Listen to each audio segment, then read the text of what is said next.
저는 뉴욕 플러싱 더 스토리 교회에서 왔습니다. 이광배입니다.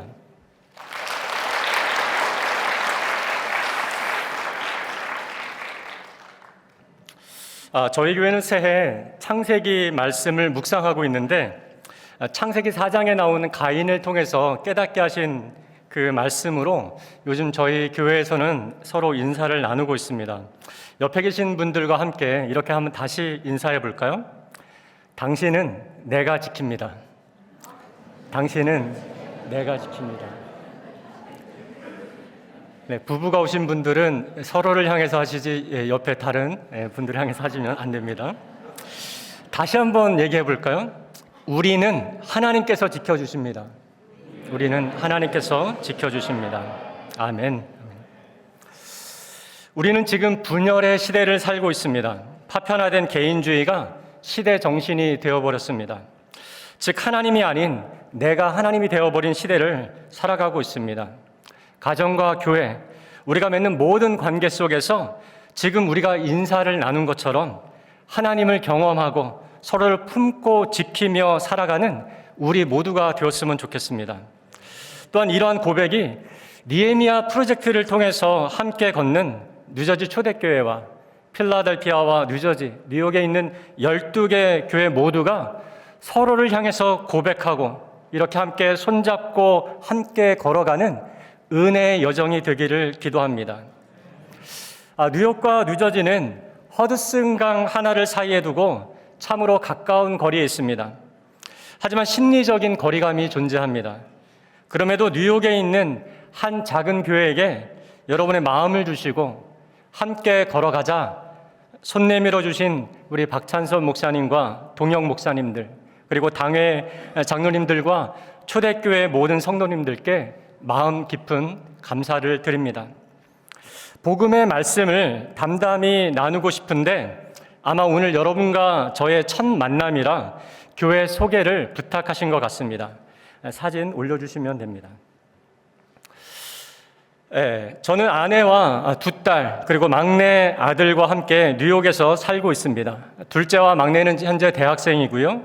오늘 아이들이 함께 하지 못해서 사진으로 대신 인사를 드립니다. 현재 저희 교회는 플러싱 노던 블러바드 156가에 위치하고 있습니다. 주일에는 보시는 미용실에서 예배를 하고 있고요.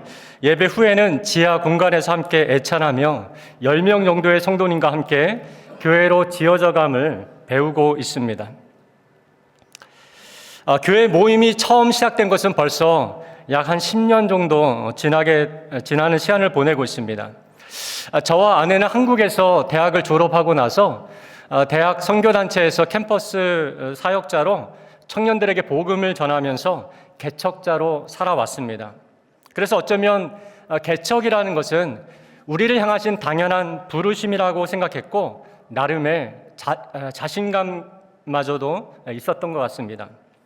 하지만 실제 교회가 시작된 상황을 지금 돌아보면 저의 인생의 가장 낮고 어려웠던 순간에 떠밀리듯 시작하게 되었습니다. 처음 1년 6개월의 시간은 성도님 한 분과 함께 말씀을 나누면서 삶을 나누고 개척의 땅을 다지는 시간을 보냈습니다. 그리고 개척 3년 차에 비로소 한 분, 두 분 다른 성도님들과 연결되면서 현재까지 올 수 있었습니다. 지난 교회 개척의 시간들을 돌아보면 하나의 교회를 개척하고 세우는 그런 시간이라기보다는 한 사람을 살려내신 시간이라고 생각이 듭니다. 다른 누군가가 아닌 저를 하나님께서는 끊임없이 참아주시고 사랑해주시고 기다려주시고 살려주신 은혜의 시간이라고 고백하고 싶습니다. 지난 11월 니에미야 프로젝트 첫 모임에서 담임 목사님께서 이런 말씀을 하셨습니다. 오늘 있었다가 내일 사라져도 전혀 이상하지 않는 것이 이민교회다. 정말 뼈아픈 공감의 말씀이었습니다. 실제 한인 개척교회는 작은 바람에도 휘청입니다. 그럼에도 불구하고 천천히 하나님의 몸으로 지어져 갈 수 있음이 정말 은혜입니다. 저희 더 스토리 교회를 소개한다면 천천히 묵상하는 삶의 태도를 배우고 익히며 더불어 살아갑니다 라고 소개해 드릴 수 있을 것 같습니다. 개척 때부터 지금까지 6년을 주기로 성경 전체를 매일 묵상하고 있습니다. 지난해 여름까지가 개척의 봄 같은 첫 번째 스테이지라고 할 수 있는데, 하나님의 말씀을 통해서 하나님을 만나고 알아가고 하나님의 아름다우심과 크고 놀라우신 그 능력과 신비를 배우면서 하나님의 언어, 복음의 언어, 사랑과 은혜, 정의와 공의의 언어를 배우고 익힐 수 있었습니다. 그리고 이제야 비로소 성도님들과 막 그 복음과 하나님의 언어를 가지고 말이 안 되는 더듬거리면서 소통하기 시작하였습니다. 이제 이 복음의 말씀이 어떻게 우리 몸이 되어야 할까? 어떻게 이것이 우리의 일상과 삶이 되어야 할까? 복음을 구체적으로 어떻게 살아내야 할까에 바로 집중하고 기도하고 있습니다. 교회에서 자주 강조하는 단어가 있는데요, 바로 조율이라는 단어입니다.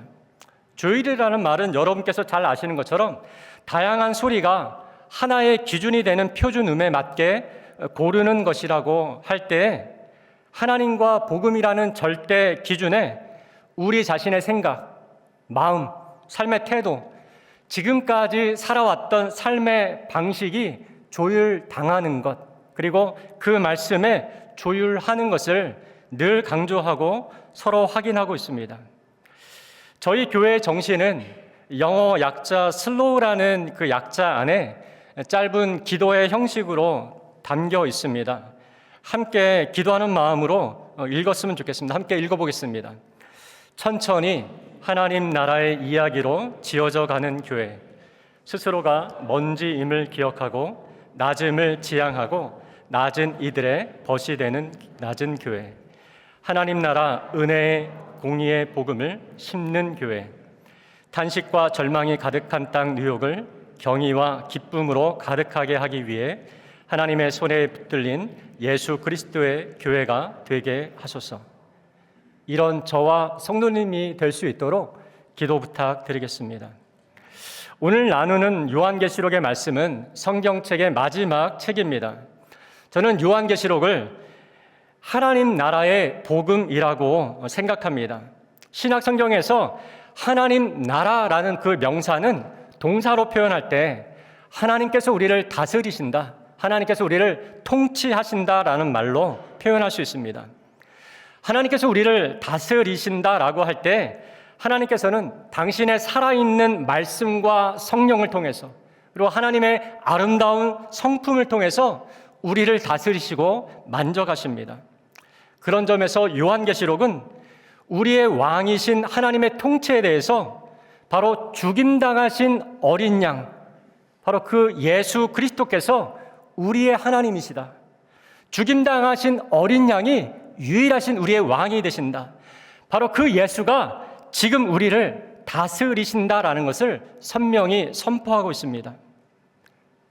교회는 무엇인가라고 했을 때 그리스도를 따르는 사람들, 즉 죽임 당하신 어린 양을 따라 살아가는 무리라고 우리가 얘기할 때, 바로 죽임 당하신 어린 양은 우리가 따라가야 될 삶의 기준, 그리고 또한 살아가야 할 삶의 전혀 새로운 방식이라고 얘기할 수 있습니다.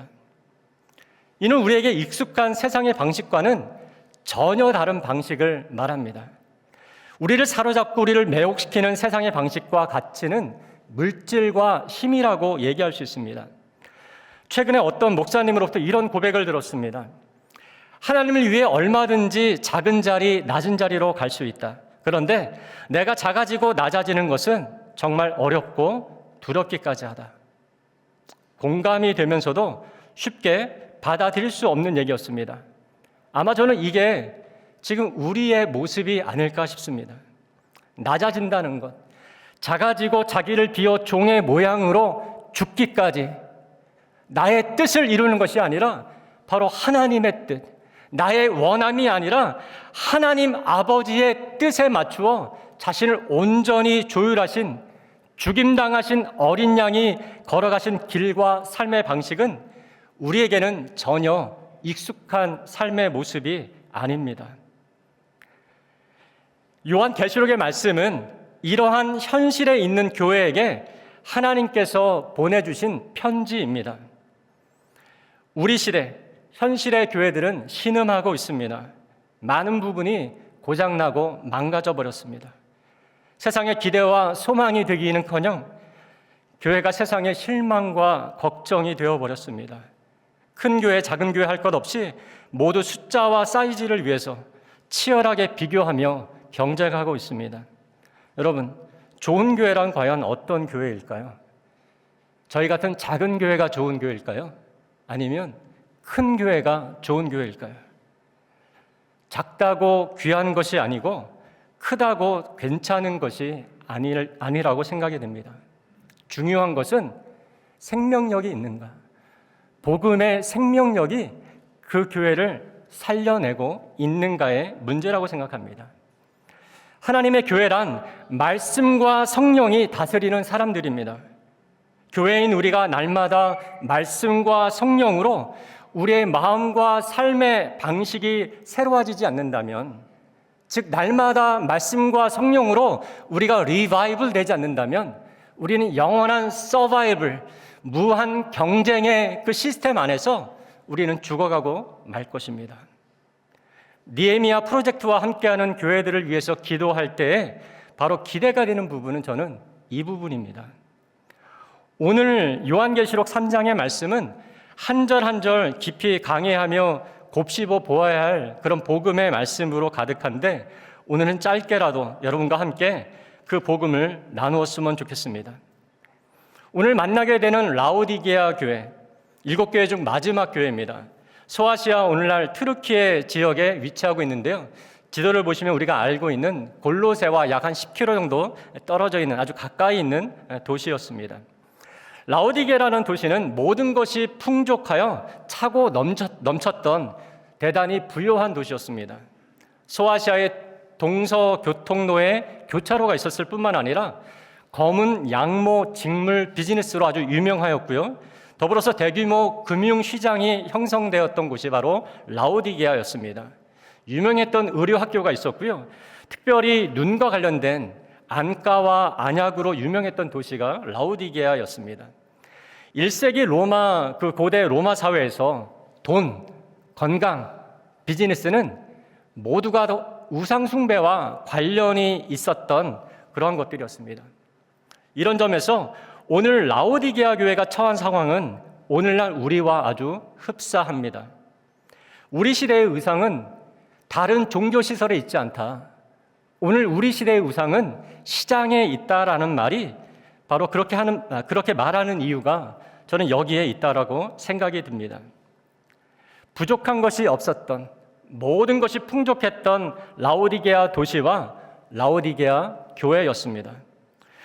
부유함 자체가 문제는 아닙니다. 그런데 돈과 비즈니스가 우상 숭배와 관련이 되어 있었다고 말씀을 드렸는데, 특히 계시록 18장의 말씀을 보게 되면 거기에 1세기 당시의 부자들에 대한 언급이 있습니다. 그런데 이들 부자들은 당시의 불경건한 세상 구조와 딱 결탁되어서 부를 축적할 수 있었던 사람들로 표현하고 있습니다.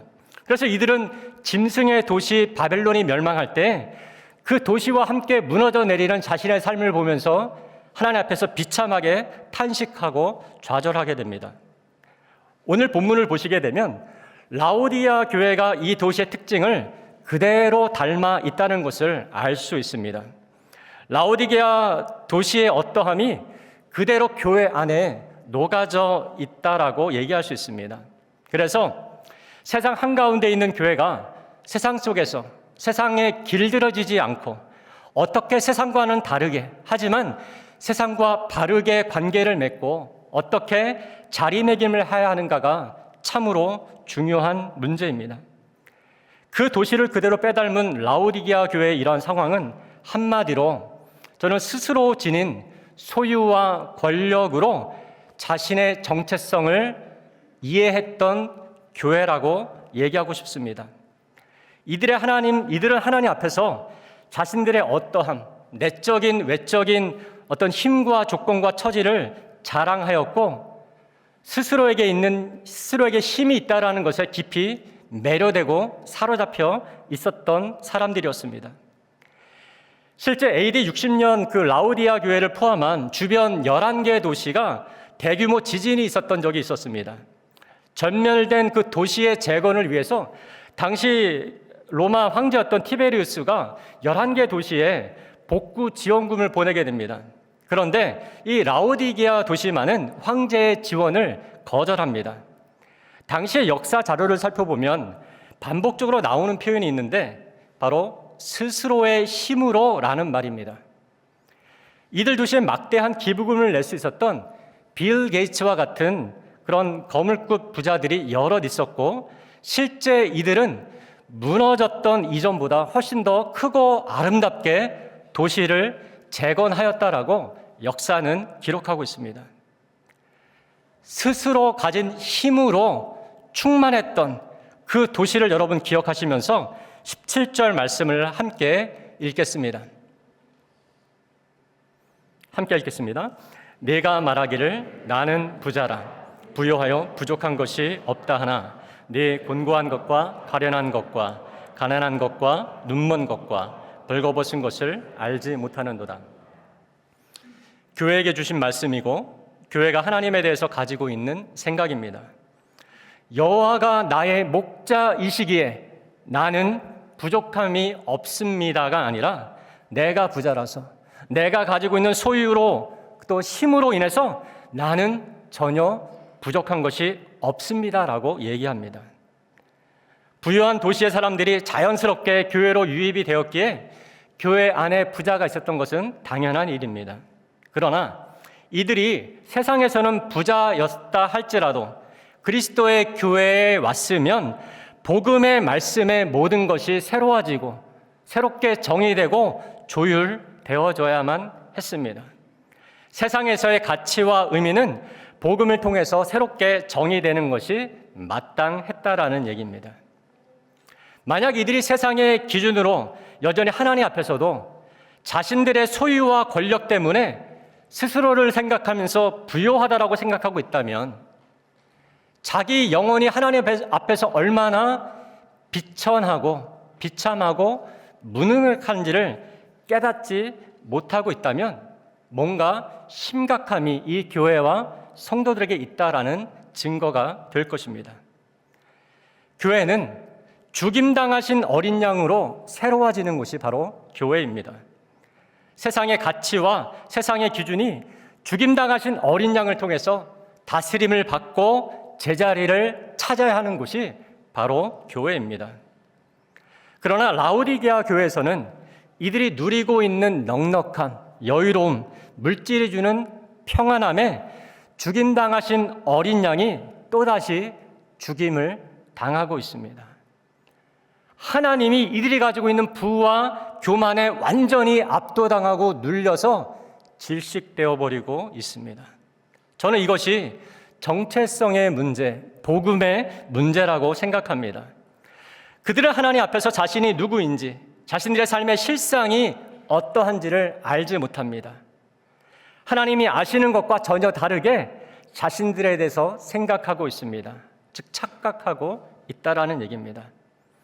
하나님은 이들을 향해서 너희는 곤고하고 가련하고 가난하고 눈이 멀어 벌거벗겨져 있다라고 말씀하시는데 이들 자신은 나는 전혀 부족한 것이 없다. 우리는 괜찮다라고 말하고 있습니다. 이들에겐 정말 있어야 할 것이 빠져 있습니다. 세상적으로는 부족한 것이 모든 것이 넉넉한지는 모르겠지만 영혼이 빠져나간 죽은 몸뚱이와 같이 죽어있는 치명적인 결여의 상태였습니다.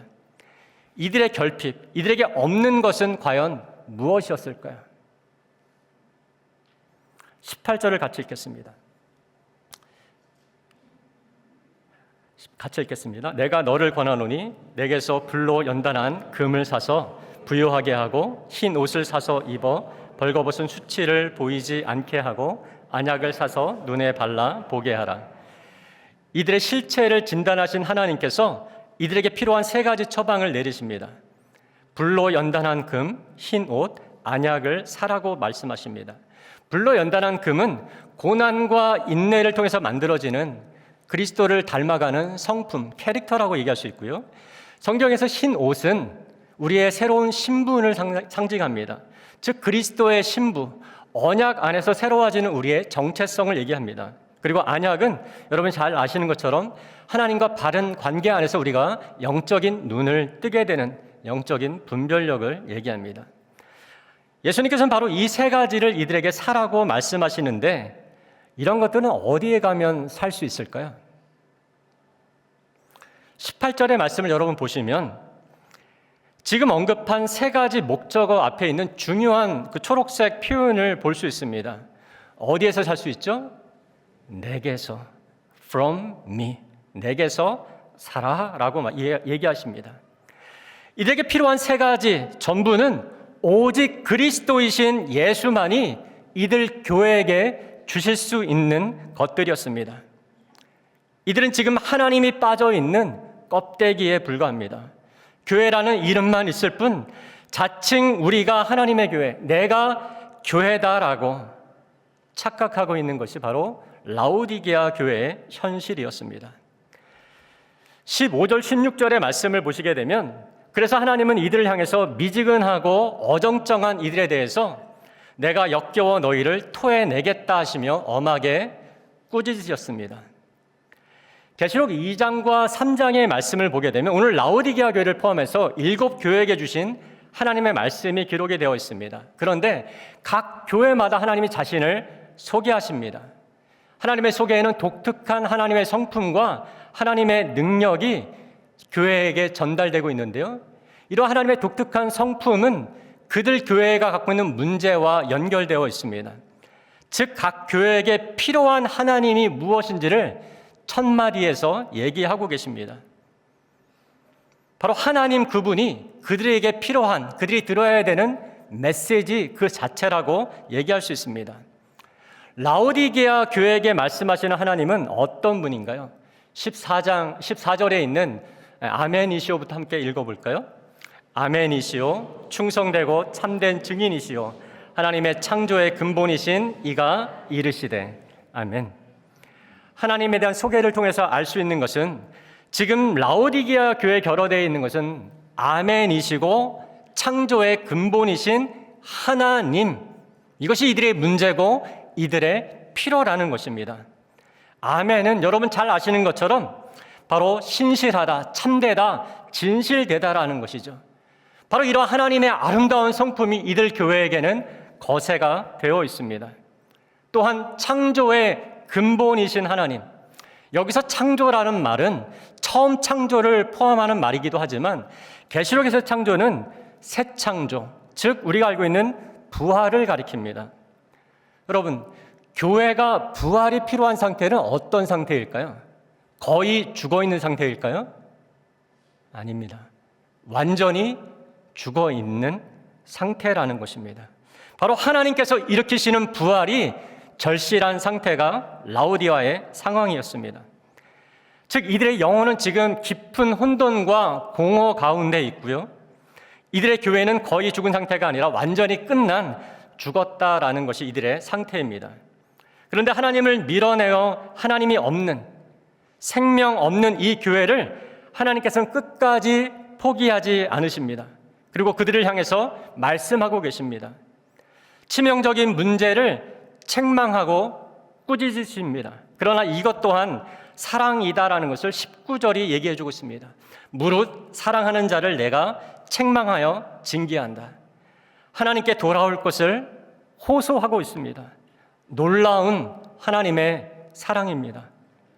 그러나 이것은 자격 없는 이들 교회를 향한 하나님의 사랑의 시작에 불과합니다. 여러분, 포기하면 될 만한 교회입니다. 스스로의 비참함을 알지 못하는 어찌 보면 염치 없는 죽은 교회에게 왜 하나님은 까닭 없는 사랑을 쏟아내실까요? 20절을 함께 읽겠습니다. 20절의 말씀은 여러분 불신자를 위한 말씀이 아닙니다. 바로 교회에게 주신 하나님의 말씀입니다. 함께 읽습니다. 볼지어다 내가 문 밖에 서서 두드리노니 누구든지 내 음성을 듣고 문을 열면 내가 그에게로 들어가 그와 더불어 먹고.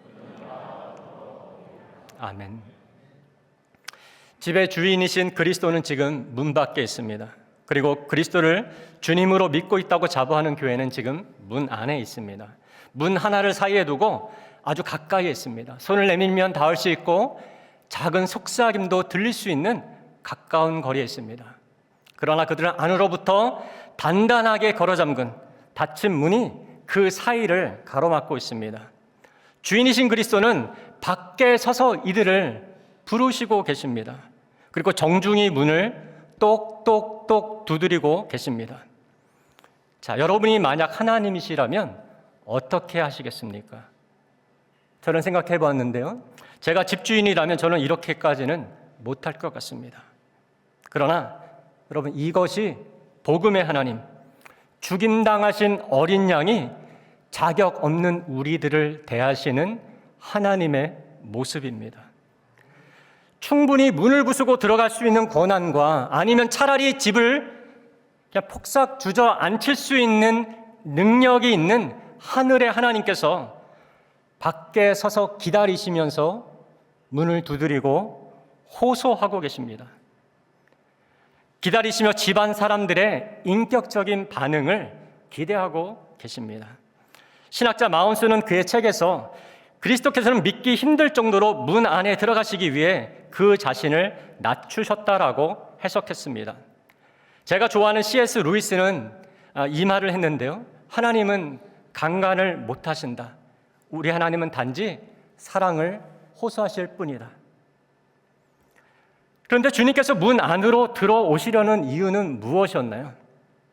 바로 그와 더불어 먹고 그는 나와 더불어 먹게 하기 위해서, 바로 식탁의 교제를 위해서였습니다.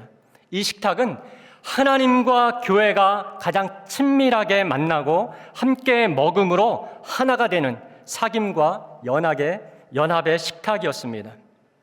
이 식탁은 계시록 19장에 보게 되면 어린 양의 혼인잔치의 식탁이 나오게 되는데요. 칼빈 신학교의 웨이마 교수는 이 하나님 나라의 식탁을 가리켜서 이것은 물질과 권력의 나라, 짐승의 나라, 바벨론의 방식을 철저히 거부하는 저항의 식탁이라고 해석하고 있습니다. 즉 세상과는 다른 방식으로 벌어 다르게 먹는 로마 제국의 황제가 차려주는 황제의 밥상이 아니라 하늘 아버지께서 차려주시는 하늘 나라의 밥상을 위해서 하나님께서는 문 밖에 서서 기다리고 계셨다라는 얘기입니다. 그런데 여러분, 이것이 하나님의 사랑의 끝이 아닙니다. 21절을 읽겠습니다. 이기는 그에게는 내가 내 보좌에 함께 앉게 하여 주기를 내가 이기고 아버지 보좌에 함께 앉은 것과 같이 하리라. 아멘. 죽임당하신 어린 양, 하나님의 보좌에 앉으신 만왕의 왕 예수와 함께 하나님의 보좌에 함께 앉게 하여 주신다. 여러분, 하나님이 도대체 뭐 때문에 이렇게까지 쩔쩔매시면서 약속을 하고 계실까요? 이렇게 끝까지 죽은 자들을 포기하지 않으시고 그 말씀에 반응할 것을 기대하시는 이유는 과연 무엇이었을까요? 그리고 여기서 말하는 이기는 자들은 과연 어떤 사람들일까요? 5장 9절 이하의 말씀을 보시게 되면 이 이기는 자들은 죽임당하신 어린 양의 흘리신 피로 얻으신 사람들, 10절에서는 우리 하나님 앞에서 나라와 제사장들을 삼은 사람들이라고 얘기하고 있습니다. 나라로 삼으셨다. 바로 다스리는 자, 하나님의 왕 같은 제사장이 되게 하셨다라는 얘기입니다.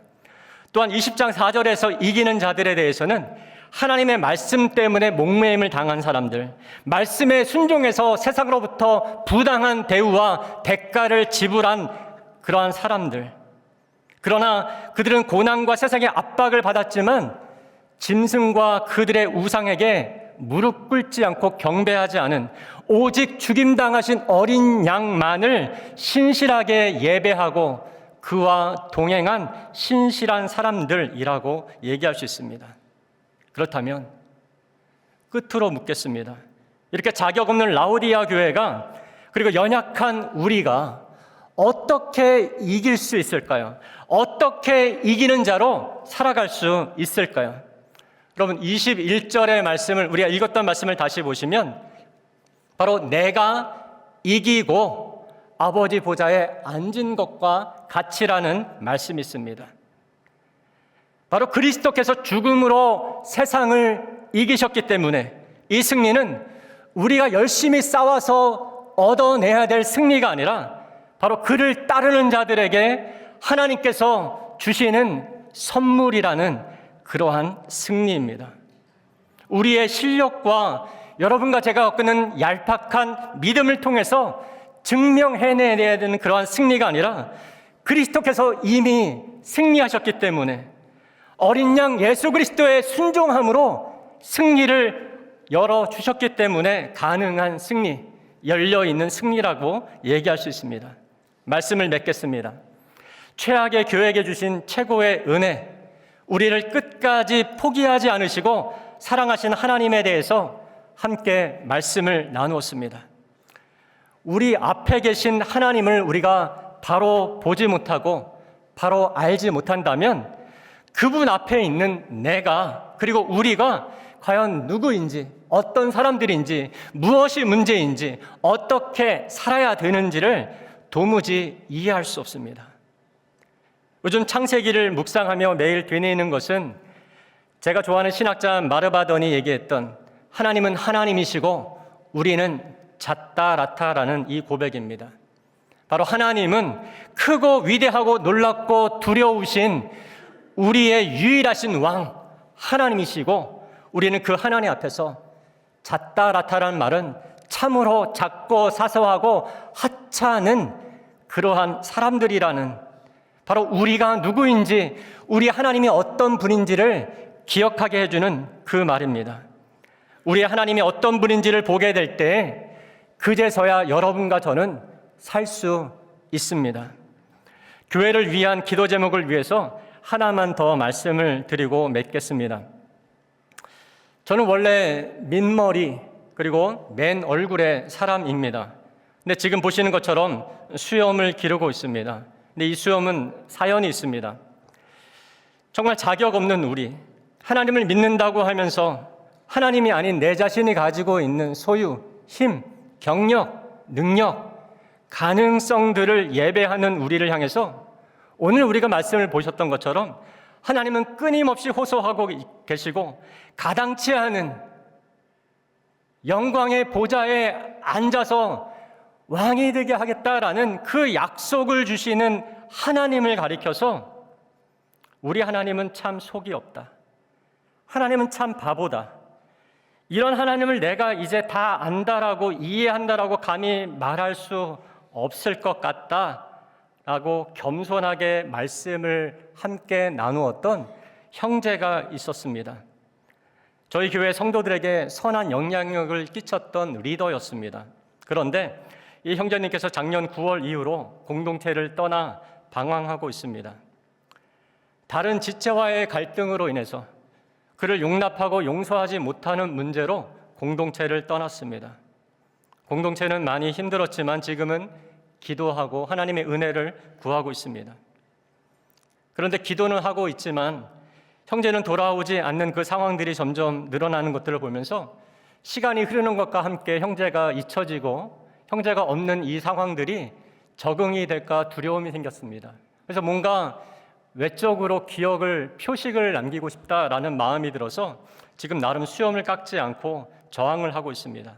여러분, 저희 교회를 기억하실 때 이 형제와 또한 연약한 저희 교회를 위해서 기도해 주시면 감사하겠습니다.